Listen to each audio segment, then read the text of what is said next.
And to start, we're going to take a look at our power rankings. And honestly, not a lot of movement in my opinion. Ant and Jordan, my top two teams, come out of week one with a victory. I don't think much changed in that aspect. But I also did see Loudy. Loudy's team put on a really good performance week one. I really do think that his team can be a threat this year. Omarion Hampton looked really good. DK Metcalf looked like he had a positive rapport with Aaron Rodgers. I really liked how Michael Pittman looked as well. He's got good depth on his team, so I'm moving him up to that 3 slot after Matt did lose a game. I still think Matt is better than Devin's team, who I have as my biggest riser of the week, going from that 9 spot all the way to the 5th spot with a win. I actually really do like what Devin's team is kind of shaping out to be. Obviously, the Ingram injury hurts a little bit, but he's got really good depth. Jordan Mason's looking like a really good pick. Justin Fields looks really good. Javonte Williams performed really well. So I really like what Devin's building kind of here in his team.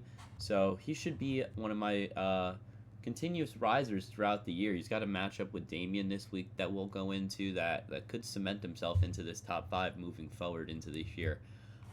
Going down the rankings, Creeth just moves down 1 spot. I do have him under Devin's team because I actually, when I look at it, I like Devin's depth a little more. I think Creeth has a couple of question marks at running back. I think Stephon Diggs is a bit of a question mark right now. Obviously, Kayshon Boutte looked really good week 1. Demario Douglas got some catches week 1. So obviously Diggs is going to be in a kind of a timeshare in that receiver role. Obviously, probably won't see a good amount of snaps, probably 100%, probably more towards like that 60, 70, maybe high as much as 80 range. Following that, I kind of just have everybody moving down. I mean, not everyone moving down. Everyone's staying stagnant beside Fowler, who I do have moving down. I had him ranked in that 6th slot, I believe it was, because I believe I had Creeth in the 5th. So Fowler I have going from 6 all the way down to 9. I don't think his team played that well. I think his team showed a couple question marks. I don't really think he has the depth to kind of compare. And every loss you have with Nick Chubb starting is only going to push you down these rankings. These are games you need to win while Nick Chubb is playing a workhorse RB role. And with no depth really to start over him, you're looking at Chubb again next week. So tough matchup there with Loudy. Again, we'll get into that. But these are my overall power rankings going into week 2. Not a lot of movement, so hopefully we can get some good upsets going into this upcoming week. So let's hop right into it with our first match that we will be reviewing. And that's going to be Schlegel versus Jordan. And this is a good matchup, despite the fact that I kind of glossed over the fact. I'll bring up my power rankings again real quick. I do have Schlegel down in the 11th spot still. I didn't move him, even despite a win. And that's because if you look at his team, his tight end is currently empty. On his IR is now George Kittle. He does not have a backup tight end currently, so he's going to have to bid on the waivers. Actually, as I'm seeing this, I recorded these screenshots a little bit ago before the waivers dropped. He actually picked up Jawan Johnson. So that's a really good pickup for him as Kittle's gone. He was the tight end 1, I believe. Yeah, he was tight end 1 last week with 19.6 points. So that's a really good week out of Jawan. A really good pickup by Schlegel. Good hastiness on the waiver market. I believe I put in a bid for him, but not for the amount that Schlegel obviously did. And then when you look at Jordan's team, just to kind of look at it real quick, we didn't look over them in the power rankings, but he's got a good starting lineup. Obviously, JCM is hitting the starting lineup over RJ Harvey after being the highest rated running back week 1 after putting up 80 yards and a touchdown. But obviously, he's going against a very tough Green Bay front. But that doesn't matter when you've got Connor against Carolina, Lamar against Cleveland, and Brian Thomas against Cincinnati. Those guys should all eat. Drake London comes into this with a shoulder problem, and Kyle Pitts also looked really good week 1. When you go down his bench, Travis Etienne, he just became the RB1 there, no Tank Bigsby, so his team's looking really good. Obviously, Agbuka, wide receiver, too. Caleb Williams could step it up a little more. You want to see him be clutch in those situations, get you the touchdown, get you those extra fantasy points, not kind of lose them those games. And I'm not going to say Caleb lost him the game. That's kind of the wrong wording. But Caleb did have a QB9 week. He put up a lot of points. But if the offense kind of could have put it together there at the end, he could have been looking at a potentially 30-point game out of Caleb. But again, how often are you going to see that out of Caleb? It was a really good game out of him to start. Uh, but kind of going into what Schlegel's got going on, and it's not a lot. I mean, Eckler, Michael Wilson, Juwan Johnson, Ramondre Stevenson. He's got some tough matchups, dude. Like, there's nothing really standing out here besides Josh Allen versus the Jets. You're probably gonna have to see Josh Allen get traded at some point to recover some depth on this team if he can't start winning. I mean, you have Rashee Rice, Chris Godwin, Jordan Addison, and George Kittle all on your bench right now. This is devastating to try to win games. But he did win one already, which is huge because if he can get these guys back, he might have one of the deadlier teams in the league. So we'll see. But I am going to predict that Jordan wins this game. I don't think that there's going to be the upset watch here. I think Schlegel's team is going to put up a pretty devastating number, which is going to hurt him. But 1-1 isn't a bad place to be with all these players out. Moving into our next game, we're going to have Devin versus Damien. And I mentioned this one earlier. I think this is going to be a really important game for both of these teams. Damien obviously starting 0-1. He's my number 10 on the power rankings. I think he's got a little bit of a liability in his lineup right now. He's starting Xavier Legette. He did pick up QJ. So QJ is an option to go into that starting lineup. He does have 3 tight ends in Loveland, Laporta, Bowers in our tight end premium league, but Colston Loveland didn't really look like he did much week 1. He's still going to be in a timeshare with Cole Kmet, so that's always going to handicap him until Kmet's gone. So obviously in a dynasty league, you're still liking Colston Loveland, but this year right now in redraft, he might not be the best option to have. Laporta looks really good. He looks really good, and obviously Bowers is going to be a beast every year. Odunze also looked really good week 1. Neighbors, it's going against Dallas. They've got some good corners. He's been banged up a little bit. And when you go to that other side, I mean, Devin, again, Justin Fields, Derrick Henry, Kamara, Jettas, Higgins, Evan Ingram, Terry McLaurin, Travis Hunter, Javonte, Cam Ward. He could throw in Jordan Mason or J.K. Dobbins or even Wandale. He's got some good depth there. I really like what Devin's got going on. I do think this is going to be a really close game and a really close matchup. But I think that Devin's going to pull away with this one. I'm kind of just going with the predictions here that ESPN is kind of saying because it's pretty reasonable. I don't really think that Damien's team is going to kind of step up enough to where it needs to be. And I think Devin's going to start off 2-0, which is going to be massive for his team. Moving into our next game now, after I've predicted both Damien and Jordan. Devin and Jordan to win. We're going to go into our third game, which is going to be Sean versus Matt, which is going to be our closest projection of the week. So I'll call this one our game of the week. Matt starting 0-1, Sean starting 0-1. Matt trying to stay on the top of the power rankings, picking up a win here. He's got a really solid team, I think. Sean's team looking a little depleted, but he's showing signs of life. If he can get another big game out of Keenan Allen, if he can get a good game out of Hunter Henry, he looked like he put Andrews and Kincaid on his bench right now. So maybe all those tight ends didn't work out for him already, which is a rough go.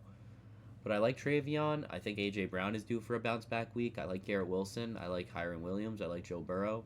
I like what Sean's got going on. And then on the other side, I think there's a couple question marks with Matt. I think Aaron Jones is a question mark. If the receiving work isn't there, how many points is he going to put up? Tyreek Hill is a question mark right now. But when you have Jahmyr Gibbs and McCaffrey, it's really hard to bet against that. But I think Zay Flowers should have a big game against Cleveland. Prescott should torch the Giants, theoretically. Goddard had a couple of good catches. I'm not the hugest fan of Dallas Goedert, but he could have a solid week. But I also really like Josh Jacobs down there in that flex spot. He's a really, really good flex to have. But the biggest question mark is probably going to be Sam Darnold versus those Steelers, which he's got Burrow and Trevor Lawrence playing each other, so he's just going to hope that's a high-scoring game, which I think it will be, which will benefit Sean. But will Sam Darnold put up a solid enough week to keep Matt in this game? I think he will, personally. I'm probably going to go with Matt in this matchup. I think Matt is the better team. I'm going to stick to my power rankings here. We're not looking at any injuries, really, besides Joe Mixon to Sean, who we all know is obviously hurt. That's nothing changed there. But I mean, I have Matt higher on my rankings still, even with the loss this week. So I do think Matt's gonna bounce back. So I'm gonna pick Matt to win this matchup versus Sean this week. And we're gonna move into our next matchup, which is gonna be Loudy versus Fowler. Loudy, obviously, big week one win. Fowler moving down those power rankings at a drastic speed. I think that fall is going to keep going a little bit for Fowler. I think Damian might be able to put up a solid enough week that Fowler is going to fall past Damian, because I think that this might be one of our bigger blowouts. I do think Loudy's team is going to perform very, very well. I think the only question mark I'm really looking at is can Saquon perform against that Kansas City run defense? And can Michael Pittman play really well against Denver? Pat Surtain. That's a good secondary right there. Olave should have a solid game against San Fran. It's going to be a bad game. I like Hampton. I like Metcalf. Obviously, Metcalf's versing two Seattle corners. I mentioned that in another video, that could be a potentially really risky matchup. But the more you think about it, he's kind of really the guy there in Pittsburgh. There's not much competition. So I do think that he's going to he'll play well enough to where it won't hurt Loudy. But I think a lot of his points are going to come out of Puka Nacua. I think Puka Nacua is going to have a massive game against those Tennessee Titans. And I think his quarterbacks have good matchups. I think Geno should play well against the Chargers defense. I think the Chargers defense stifled Mahomes. So obviously you're a little nervous about Geno Smith going into this matchup. But I do actually think that Geno should have a solid game. I think that they're going to try to use so much of their energy in defending Ashton Jeanty that it's going to leave Geno open, and Geno likes to sling it. So we'll see what the type of game plan is there, but it's kind of, I'm not going to say it's bad, but it's better than Tua right now. It's better than Tua. And JJ looked really good in that second half. I was slandering JJ a lot, but I do think JJ turned it up. He won NFC Player of the Week this week. So you're looking good with JJ at QB1 right now, hopefully. On Fowler's end, obviously Bo Nix, a bit of a question mark right there. Not a question mark. I'm so sorry. I meant to say Aaron Rodgers. Aaron Rodgers is a bit of a question mark right there. He's going against Seattle. It's going to be a tough secondary, as I mentioned, with DK Metcalf. But you do have Bo Nix going against that Indianapolis secondary. You should have a good game there. A couple more question marks. You have Tony Pollard going against that Rams run defense. That Rams D-line, that front seven is very good. So can Tony Pollard have a good game? He did get volume week one, but it only led to 7.9 points for him. So will that change? DeAndre Swift also got volume, but that led to 9.5 points for him. Will that change? Well, he's obviously got CeeDee, Amon-Ra, McConkey, and now he's got Tyler Warren in there too, who's going to be a monster. And Tucker Kraft caught a touchdown week one. Sure, he didn't do much, but he did catch a touchdown, so he should be solid. But I don't think that's enough to beat what Fowler's got going on this week. So I'm going to pick not Fowler. That's not enough for what Loudy's got going on this week. I am absolutely butchering this matchup. I'm sorry, guys. This one's going bad. I do think that Loudy's going to come out on top. I don't think Fowler really has the ability to kind of beat Loudy this week without a little bit of luck going his way, which it could happen anyways. But based off what I'm seeing, looking at the matchups, looking at the teams, I just think Loudy's got a better team, and I think he's going to win this matchup. And I think there's nothing really standing out to me saying Fowler's got a shot right now. Next up, though, in our final game, we're going to have Soria versus Kreeth. And I think this is a good matchup right here. Soria coming off 1-0. My top team in the league, obviously. Kreeth also 1-0. Obviously Soria's getting a boost. Ricky Pearsall with no Kittle going against that Saints secondary. If no Purdy's in, that does limit it a little bit, but I do like Ricky a lot. Sutton and JSN both look like target hounds. Brown and Bijan look like they're also volume demons. Jordan Love and Goff are going to get you by. And I look at Kreeth. I mean, he's starting Diggs, starting Devonta, starting Hollywood Brown. Hollywood Brown should have a really good week. Njoku looks like he potentially be getting phased out by Harold Fantine already in week one, which is kind of crazy. Nico Collins, you saw already, could potentially have some bad weeks, so he might be a up and down player this year. Obviously, I like Nico Collins a lot still. He's going to have a bounce back week. He's a guy that you want to invest in right now in your leagues if you can. So Nico is going to perform well against that Tampa Bay secondary, I believe. But I'm not going to have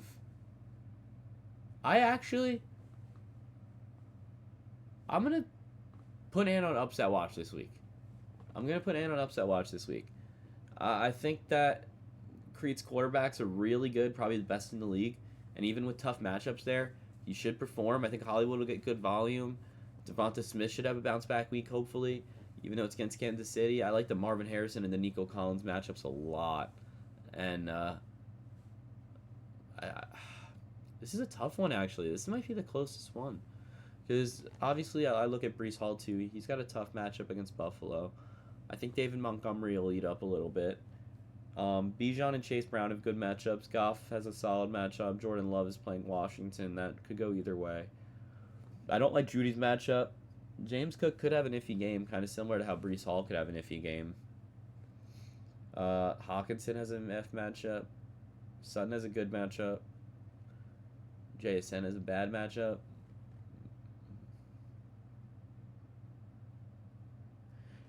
Just for the fun of things, and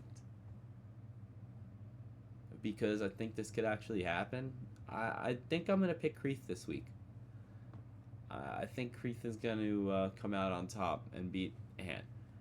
Even though I have Ant as my number one in my power rankings, I think we might see Jordan take the number one spot next week, potentially, if he can come out on top. Or a new team, who knows? But I think Creeth is going to upset Ant this week. It's my bold prediction. But obviously I could be 100% wrong. I mean, this is the one that's making me contemplate the most right now. So yeah, I'm gonna rock with Creeth. I'm gonna say screw it. Let's go Creethanoid. But yeah, pretty much that's gonna be that, guys. A little short video here today. If you want, check out my other videos. I did some Dynasty talk on my Dynasty League, as well as a Week 2 schedule prediction that I sent out to you guys already. I'll try to... I mean, some of these matchups were a little overall, but I think it was a really... I think the power rankings not really moving a lot, kind of limited the talk there, so it is going to be a bit of a shorter video. I would have loved to talk a little more about some of this stuff, so let's hopefully we can get some upsets, maybe get some trades going in the league, and we'll see what's going on. So next week, we'll be back next Wednesday with our Week 3 power rankings. We'll go over some of the matchups. We'll see how teams did. We'll talk about that a little bit, and we'll also go into our Week 3 schedule predictions as well. So I hope you guys tune into that. I hope you guys enjoy. Thank you guys for watching, and I'll see you guys in the next video.